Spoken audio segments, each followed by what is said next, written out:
Sampai hari ini juga ternyata si pelapor ini yang menjadi saksi itu tidak melihat sendiri. Dan saksi yang didatangkan juga kalau nggak salah namanya siapa, Roul, iya. Itu dapat cerita. Itu juga dapat cerita. Jadi artinya saksi yang tidak melihat kejadian itu sendiri. Dan ini nih, alhamdulillah kita syukuri kepada Allah Subhanahu Wa Taala. Alhamdulillah.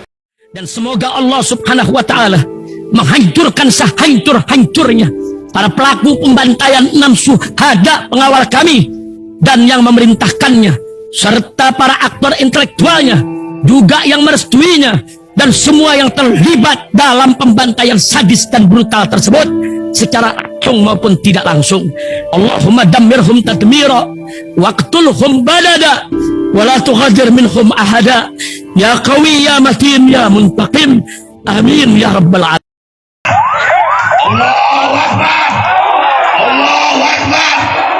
Baju koko Habaib Putih present Al-Godi.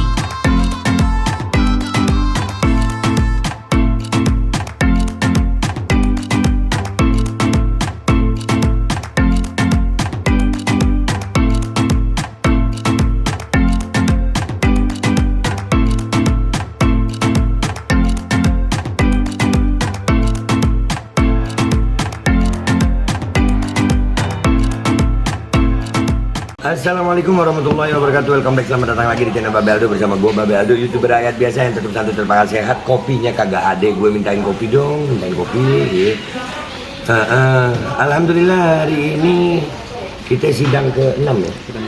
Sidang ke-6 kasus dugaan pencabulan yang dilakukan oleh Kiai Haji Fahim Mawardi. Dan alhamdulillah di sidang ke-6 ini banyak lagi fakta-fakta kejadian yang terungkap. Ya, ini kita udah berdampingan dengan rekan kami, saudara Habaib kita manggilnya, ya, Nurul Jamal Habaib. Iya, salah satu pengacara eksentrik. Habaib, anak Habaib. Iya, namanya. Ini lagi, tapi nggak perlu tes DNA ya. Oke. Yang pertama kita mau tanyakan, tadi ada salah satu saksi yang masih di bawah umur juga ya. Ya, kita nggak nyebut namanya ya. Jadi bagaimana keterangan saksi itu? Apakah saksi itu kan termasuk yang tahu itu dielus-elus gitu? Nah, begini. Sebenarnya ini sekarang agendanya masih saksi charge atau saksi yang memberatkan. Iya. Nanti giliran kita ada namanya saksi charge yang meringankan. Tapi secara substantif bahwasanya saksi ini justru meringankan kita. Saya yang yang fundamental sekali yang saya tanya, karena dia menerangkan bahwa ketika wisuda dielus-elus. Makanya saya tanya, sepengetahuan saksi, takrif atau definisi dielus-elus itu seperti apa? Coba visualisasikan. Diginikan, Pak. Oh, tidak digini-ginikan. Enggak, diginikan satu kali. Artinya itu dipegang maksudnya. Iya, yang dimaksud dielus-elus itu dipegang. Iya, dipegang, Pak. Oh, artinya sepengetahuan saksi dan apa yang dia lihat, dia dengar, dia rasakan, yang elus-elus itu dipegang. Iya. Nah, itu yang harus kita luruskan dulu. Iya. Jadi dipegang ketika wisuda. Setelah itu apa yang dilakukan? Dibacakan doa. Dan itu saya pikir lumrah di semua Iya, di semua pondok, dan itu bukan berdua aja kan ya? Iya, disaksikan orang banyak. Itu apa, seremonial kan ya? Seremonial. Iya, disaksikan orang banyak. Ada runtutan acara. Ada runtutan acara dan disaksikan orang banyak. Iya, silakan Pak Edi. Nah, ini alhamdulillah Iya. lagi. Jadi itu secara fundamental sekali saya tanya definisi dari elus, ternyata dipegang. Dan ditambahkan lagi dengan Bapak Edi tadi, apakah dipegangnya itu ada penghalang? Ya ada pasti. Yaitu dengan menggunakan jilbab itu kan. Iya. Dipegang plus ada penghalang, dan itu bagi saya normally itu Sangat normal lah. bainal muallim wa muta'allimihi. Iya, jadi bukan yang disangkakan ini. Kadang-kadang bahasa ini kalau di media nih, iya, clickbait mereka. Clickbait. Iya, mereka clickbait begitu. Kata-kata elus itu. Iya, itu kan kita Konotasi. iya, konotasinya bisa macam-macam itu. Apalagi bocah Jakarta gitu. Iya, dielus bisa arti digrepe itu, hati-hati. Nah, kalau dielus begini itu jadi jadi masalah, wah hati-hati kita megang pala bisa pelecehan. Oke, jadi definisi dielus tadi itu dipegang ya. Berarti kita kalau punya anak atau punya ponakan sambil doa katanya. Iya. Doa didoakan. Iya, dipegang sambil doa. Artinya definisi elus itu kan kalau konotasinya bisa banyak ya, banyak, dan itu di media bisa jadi clickbait juga. Artinya saksi yang di bawah umur tadi ini didampingi orang tuanya ya. Tapi orang tua. Kali ini didampingi orang tuanya. Apakah akan ada merubah BAP lagi, mencabut BAP? Ya, ada perubahan BAP sehingga konsekuensinya verbalisan. Oke, berarti ada persidangan untuk verbalisan lagi ya. Nah, jadi sampai persidangan ke-6 ini itu sudah berapa saksi yang mau cabut BAP ya? Udah hampir semua saksi, hampir semua saksi cat, hampir semua saksi cat itu merubah BAP ya. Dan ini ada satu yang ini perlu gua sampaikan juga, ini pemirsa juga harus tahu ya, pemirsa harus juga tahu bahwasanya diisukan juga Kiai Fahim ini melakukan pernikahan dengan cara yang salah. Ya, ada disebut juga itu banyak di komentar-komentar itu pernikahan dengan menggunakan mazhab pendapatnya Daud Al-Dhahiri ya. Daud Al-Dhahiri. Nah, apakah tadi ada salah satu saksi itu keterangannya gimana? Apakah memang terjadi pernikahan? Belum ke arah sana, karena nanti kalau saya lihat secara substansi itu domainnya ahli yang akan menerangkan. Oh iya, sepertinya ahli. Tadi kan ada saksi itu. Tapi saksi fakta mengatakan bahwa itu pernikahan seperti biasa normal. Normally. Ada saksi, ada mahar, kan itu ada yang menikahkan. Ya. Oke. Cuman ini pakai bahasanya itu apa? Wali hakim. Wali hakim. Jadi Oke. Anissa menyerahkan kepada Lora siapa? Ada iya. Jadi itu. Oke. Jadi ternyata isu yang berkembang bahwasanya ini perlu pemirsa tahu ya, Daud Dhahiri itu Beda. itu pernikahan yang dilakukan tanpa wali, tanpa saksi. Ya, tapi yang dilakukan oleh Kiai Fahim, kopi gue datang makin pinter gue. Jadi pernikahan itu kalau menurut fakta saksi itu sudah sah kan begitu kan. Walaupun itu tidak ada izin, itu Al-Quran tidak ada memberitakan istri tua harus mengizinkan. Nggak ada. Ini nggak Iya, ada. iya. Ada. Karena ini pernikahan Betul. Islam. Itu dalam tinjauan Al-Quran. Dalam tinjauan yuridis pun ya bukan izin sifatnya. Persetujuan. Iya. Iya. Izin dari siapa? Dari pengadilan Iya. melalui penetapan kan ya. Iya. Ya, jadi pernikahan itu sah sudah. Iya. Hukum syar'i. Oke, berarti clear bahwasannya makin clear bahwasannya tidak ada pencabulan dan pernikahan yang terjadi bukan pernikahan yang Selama ini beredar. selama ini beredar apa itu ya? Gharib ya, aneh. Iya, yang menjadi isu hukum yang sudah dikonkretkan dalam dakwaan kan gitu kan. Ini menjadi menjadi acuan majelis, hakim, pengacara, jaksa untuk membuktikan di situ ada apa? Pencabulan anak tidak ada, kekerasan seksual anak tidak ada, maupun yang sudah dewasa. Terus ada itu juga pencabulan untuk orang dewasa tidak ada. Ya, jadi Cuman di sini yang kelihatan hanya tidur bareng itu sudah terbukti fakta persidangan itu Anissa dan itu istrinya sah. Iya. Mana ada itu namanya Dan- pencabulan.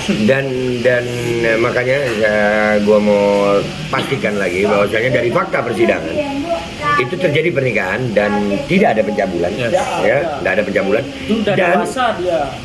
Dan yang paling utama adalah tidak ada kerusakan selaput himen dari visum. Nah itulah membuktikan. Jadi makanya itu sebuah kekerasan seksual itu jauh dari api dari panggang. Itu karena apa? Sudah didukung oleh visum, tidak ada yang pecah itu yuridis ilmiah itu kedokteran. Nah, dihilang itu seksual itu. Nah sekarang pencabulan ini, kan ini kan? Ya. Jadi yang paling rentan sekali adalah Anissa ini. Tapi Anissa sudah dibagi dengan pernikahan.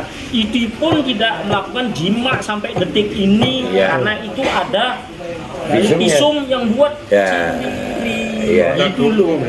Ya, jadi Jadi itulah yang membuktikan kalau memang garang Gus Fahim apa yang dikatakan justru itu halalan thayyiban, dia digunakan itu karena ada pernyataan, tapi tidak, hanya memang niatnya bersama untuk apa, menghalalkan bertemu saking intennya Iya, saking- sendiri. Iya. Dua itu. Hanya itu tujuannya. Iya, nah jadi sebetulnya ini mau sama mau juga, Anissa mau. Sampai terjadi pernikahan siri ini, apakah benar itu ada takut dari orang tua nggak? Itu mungkin ketakutan itu ya? Iya. Ini yang paling substansi. Ternyata tidak ada juga terbukti perzinahan karena visum itu tidak ada masuknya alat kelamin laki kepada alat kelamin perempuan mengeluarkan sperma. Itu loh namanya 284. Ini tidak ada. Mau apa dia laporkan? Makanya konten-konten yang bilang perzinahan itu wah ngeri sekali. Soalnya begini, dalam konteks perselingkuhan pun cara mengujinya di persidangan syahidain, 2 saksi itu harus melihat masuknya Sampai tumpah dah tuh. tumpah itu. Iya. 4 orang malah laki-laki itu dan sumpah li'an itu dalam iya. syar'i. Iya, betul. Hukum negara Indonesia juga begitu juga, itu harus ada saksi yang melihat, dan itu pun masuknya itu penis vagina gitu. Iya. Nah itu mengeluarkan sperma, ini tidak ada. Nah, jadi sampai lupa gua mau nanya apa. Enggak, bentar, ada nih. Berarti kemarin kan Himmatul Aliyah ini juga dipanggil jadi saksi. Sudah. Dan juga ada dari bibinya kalau nggak salah ya. Tidak ada yang tahu. Ini yang saya mau tanyakan. Adakah dari mereka itu melihat secara Tidak langsung? ada. Jadi saksi itu, makanya saksi itu yang diperiksa di persidangan itu disumpah, yang melihat, mendengar, mengetahui sendiri. Tapi faktanya jangankan bibinya, mertuanya itu, sumbernya Alia aja tidak pernah melihat, hanya melihat di HP katanya. Nah, malah ini bibinya ini dapat sumber dari Alia, apalagi ini yang asli aja tidak tahu gitu loh. Jadi itu bukan saksi, jadi saksi di audio itu mendengar dari orang. Testimoni dari itu. Makanya Jadi yang menjadi pertanyaan saya dengan Pak Edi ini dari kemarin ya, ini yang harus kita pahami dulu. Pelapor ini representatif dari siapa? Itu. Apa karena niatnya sendiri atau merepresentasikan dari anak-anak yang anak-anak sendiri tidak merasa. Anak-anak pun sudah disampaikan keberatan, tidak memberikan kuasa, tidak menyuruh, tidak ini inisiatif sendiri, berarti ini kan kepentingan pribadinya. Yes, itu. Ada nafsu itu cemburu buta atau ingin menghancurkan. Nah, bisa jadi itu menguasai atau sesuatu. Iya. Wallahu bisa jadi dugaan ya. Karena setelah kejadian ini berapa kali mereka datangin pondok mau ngusir orang yang di pondok? Tidak tahu saya ya. Iya, itu petunjuk, kejadian. salah satu petunjuk. Iya, dia itu. mereka datang. Apakah mau menyingkirkan itu wallahu alam. Iya. Tapi faktanya yaitu dia tidak pernah melaporkan itu bukan korban dia, juga bukan anaknya. Itu pengasuh istilahnya. Dan yang dilaporkan korban pun tidak pernah memberikan keberatan, malah dilaporkan karena justru tidak merasakan, tidak mengalami kekerasan seksual, tidak mengalami pencabulan. Tamat sudah itu. Ya itulah yang akan kita kejar terus ini, karena bagi kami ya, perjuangan ini belum selesai sampai di sini. Karena semua yang bertanggung jawab itu pasti kami akan berusaha untuk menerima beban tanggung jawab tersebut. Exactly. Iya, karena memang persidangan ini dari mulai bulan Januari gua mendampingi. Karena yang menjadi dasar yaitu tadi saya sudah menyimpulkan sekarang dalam artian ini fakta persidangan yang menjadi dasar itu karena dianggap sementara saksi-saksi itu yang keempat itu diciumi ada pengakuan di BAP. Dicium, diremes tangannya, dilus-lus dan sebagainya. Itu di BAP. Nah, itu di BAP. Nah, sekarang yang diperiksa di persidangan tidak pernah seperti itu. Ini mana yang benar? Gitu loh. Jadi, yaitu loh saksi-saksi yang menjadi dasar itu adalah saksi yang diperiksa di persidangan. bukan di BAP. Karena di BAP tidak dari pengakuan saksi tidak ada Nggak pernah sumpah. disumpah. Andai Iya. pun disumpah, sumpah itu kan harus ada kepentingan. Nah, nanti suruh baca itu 160 ayat 3. Itu sumpah itu. Terus 162 ayat 1 dan 2.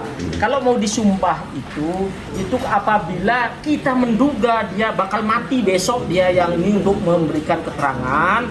Terus kedua dia jauh atau tugas, maka dari itulah polisi akan membacakan sehingga sama kedudukannya. Nah, orangnya datang semua. Nah, sekarang saya tanyakan, mana yang berlaku? Kamu sumpah di BAP dengan sumpah yang di sini, mana yang lebih sakral?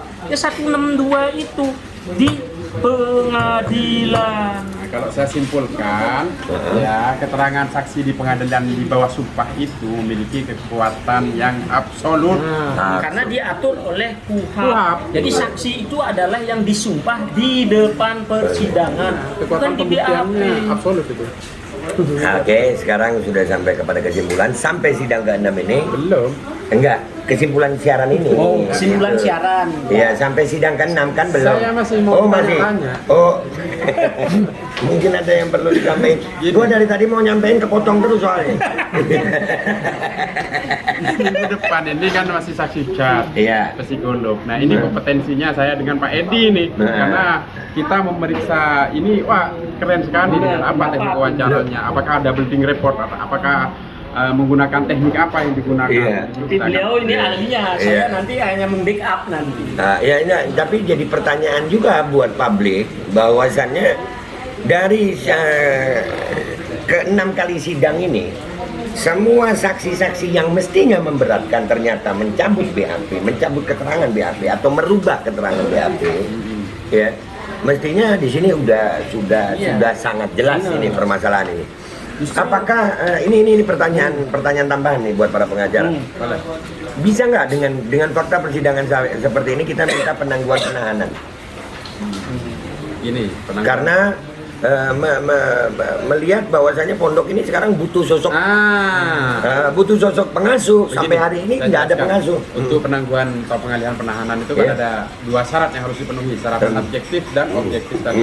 Nah, salah satunya yang kalau subjektif tidak akan melarikan diri, tidak menggunakan alat bukti dan tidak mengulangi perbuatan lagi. Saya pikir 3 hal ini tidak mungkin, barang buktinya udah disita. Udah di semua di sini. Ya kan, melarikan diri nonsen, ya Nonsen, kan, ya. mengulangi lagi apalagi. Apalagi. Belum terbukti. Iya. Nah, kemudian kita masuk ke syarat-syarat objektif karena yang bersangkutan sekarang dibutuhkan ya. Iya, dibutuhkan. Di sana karena kemarin ada relevansinya dengan saksi yang mengatakan kami sangat kehilangan siapa yang membiayai pondok. Nah, saya pikir kalau kita mengajukan itu bisa menjadi pertimbangan majelis hakim untuk Iya, jadi bisa ya untuk meminta Bisa. itu ya, mengajukan ya. Bisa. Jadi Sepanjang itu kan punya kewenangan kan Hakim. majelis. asalkan ada jaminan kan bukan perbuatan orang. Nah, cuman sekarang ya itulah syarat subjektif itulah itu yang sangat jauh sekali itu maknanya itu tidak terbatas. Karena menyangkut hati. Kalau kita bisa bilang Pancasila bisa satu ketuhanan yang Maha Esa ada secara limitatif. Kalau tidak tercover ini berarti. Nah, kalau ini bilang enggak saya takut melarikan diri, ya sudah kita tamat riwayat. Iya. enggak artinya ada kemungkinan itu. Ada Mengajukannya bisa-bisa aja kan dia. tetapi Iya. di situ itu jauh sekali, apalagi mohon maaf ini ya terkesan kan itu kan terkesan bla bla bla bla bla itu ya itu tidak akan Oke. Atensi apa dia? Atensi sekali. Iya. Iya, jadi tapi nggak apa-apa ya. Ini hitungannya perjuangan kita sudah dari bulan Januari sampai hari ini. Alhamdulillah fakta-fakta persidangan itu, alhamdulillah. ya itu menunjukkan bahwasannya Kiai Fahim tidak berbuat cabul kepada santri-santrinya dan pengakuan santri-santrinya bahwasannya sampai hari ini para santri yang dikatakan korban itu masih belajar di pondok itu. Iya. Ya, dan itu menunjukkan bahwasannya Kiai Fahim memang tidak berbuat cabul. Bahkan sudah ada pengakuan dari para santri bahwasannya mereka ini adalah korban fitnah, bukan korban cabul. Yang Dan- seharusnya makanya itu yang seharusnya melaporkan tuh di mana-mana itu yang menjadi rahasia umum itu adalah keluarga Jadi atau orang tuanya sendiri yang lebih dekat, yang lebih mengetahui, ada tidak terjadi pencabulan atau kekerasan seksual. Nah, Ini buktinya wali muridnya tidak ada ini. Iya, jadi- Malah ini istri terdakwa yang melaporkan. Oke, jadi seperti yang disampaikan Pak Edi tadi, sampai hari ini juga ternyata si pelapor ini yang menjadi saksi itu tidak melihat sendiri. Dan saksi yang didatangkan juga kalau nggak salah namanya siapa, Roul, iya. Itu dapat cerita. Itu juga dapat cerita. Jadi artinya saksi yang tidak melihat kejadian itu sendiri. Dan ini nih, alhamdulillah kita syukuri kepada Allah Subhanahu Wa Taala. Alhamdulillah kita akan jalani ini. Selamat berjuang terus. Kita tetap akan mengawal kasus ini sampai selesai. Bukan hanya sampai selesai, sampai siapapun yang ikut serta dalam kasus ini bertanggung jawab, baik secara hukum di dunia, di akhirat udah tanggungannya Allah itu. Ya, makanya memang benar ya. Memang dalam artian ini, jadi ini karena lex spesialis yang dipakai. Memang saksi itu nomor 2. Yang penting ada pengakuan dari para korban ini dan ada pisem. Hanya itu satu aja, udah saksi. Benar itu, tapi buktinya korban tidak ada yang mengakui saya pernah. Dan pun pisem tidak ada menerangkan, oh saya merah di sini bekas dicup, atau bukan merah, bukan dicupan lah itu, atau bekas kena kumis gini, tidak ada. Bebab ini tidak ada, tangan umpamanya tidak ada. Hanya pisem di situ menerangkan bahwa di situ selaput darah masih normal, masih utuh. Tidak ada tanda kekerasan seksual. Tidak ada yang juga mengatakan bekas dicium pipinya, tidak ada. Tidak ada. Nah itu loh. Jadi apa yang menjadi dasar? Padahal itu lex spesialis itu mengatakan. Contohnya saya dicabuli, ada celana dalam pengakuan dari korban ini. Nah sedang Alia korban enggak? Bukan. Bukan istrinya pelapor itu. Jadi bukan pelapor korban itulah. Tidak ada. Oke, kalau begitu, Dini. ya mohon doanya, mohon doa restu dan dukungannya. Silakan share video ini sebagai opini di masyarakat yang berkembang selama ini harus segera dibersihkan nama baiknya. Video ini untuk disebarkan agar membersihkan opini-opini yang berkembang di luar sesuai dengan fakta-fakta yang aslinya terjadi, yang sesuai dengan fakta persidangan. Oke, gua Babe Aldo pamit dulu. Mantap. Ya, ketemu di sidang-sidang berikutnya. Siap. Silakan. Kejahatan bisa berlari secepat kilat, tapi suatu saat kebenaran akan mengalahinya. Bersama saya Habaib tanpa tes DNA. Mantap. Mantap. Dan juga gua Babe Aldo dan Pak Edi. Wabillahi taufiq wal hidayah, wa ridha wal inayah. Walaupun minkum. Assalamualaikum warahmatullahi wabarakatuh. Jangan lupa ngopi, guys. Bismillahirrahmanirrahim, guys. Sekarang ada Babe Rolen, Babe Roti Molen. Roti ini dibuat yang pasti rasanya enak ya. Ada 3 rasa. Nih, ada pisang keju, ada tape keju, ada pisang coklat. Ini dibuat tanpa bahan pengawet dan melayani pesanan-pesanan kalian yang seputaran Jabodetabek, bisa buat nemenin ngopi, buat acara-acara boleh. Dan ini karena gue paling suka pisang keju, nih gue dulu yang nyoba nih. Ya, dia tuh kayak crunchy gitu depannya tuh. No.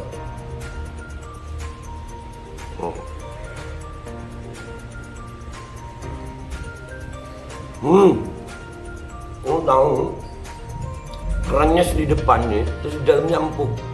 Ya Allah.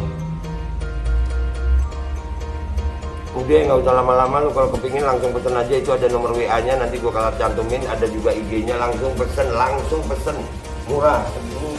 Cuman nanti dia tanya itu 35.000 kalau nggak salah, ya.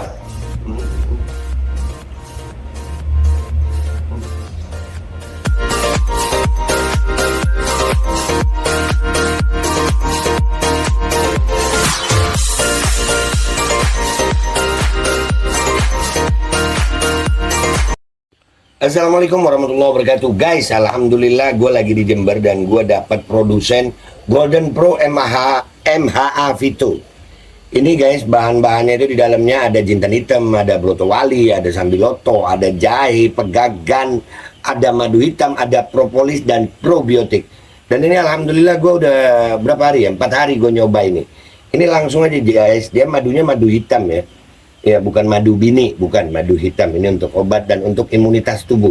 Alhamdulillah kemarin gua badan-badan nggak enak, gua pakai sehari 3 kali nih produk.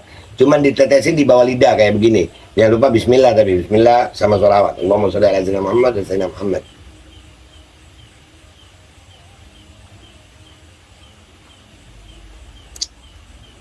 Dah, begitu aja. Sehari 3 kali. Kalian langsung hubungi nomor yang tertera di bawah ini. Ini insya Allah bisa membuat badan kita tahan terhadap segala macam infeksi dari luar untuk imunitas tubuh. Dah, gitu aja, langsung pesan ya. Ini nomornya.